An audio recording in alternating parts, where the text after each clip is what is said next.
Welcome. Today we're going to take a look at a mechanics rule. We're going to look at the rule for how writers can use italics to indicate emphasis in their writing.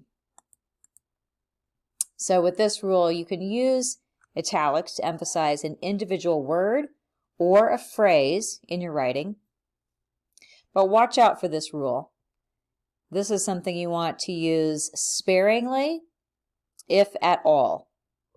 You'll find some writers, some teachers, and some editors who recommend not using this rule and instead depending upon strong writing rather than using the italics. So just something to keep in mind. Let's take a look at some examples.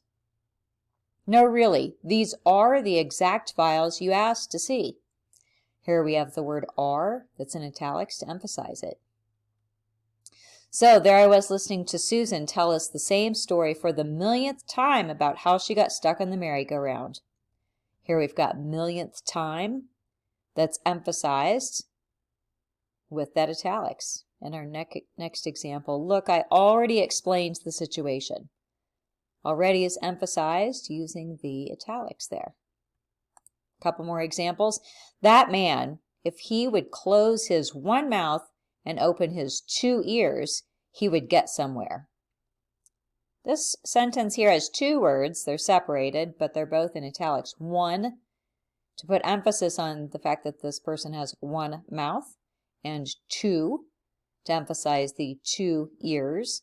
So this writer is really wanting to emphasize the numbers here. One mouth, two ears. Okay? Next example, the forest. No, we haven't gone into that forest for ages. So we've got the emphasis here on the word that. Maybe these people had gone into other forests, but they hadn't gone into that forest. And our next example, it's called down dog, and it stretches the hamstrings and the shoulders.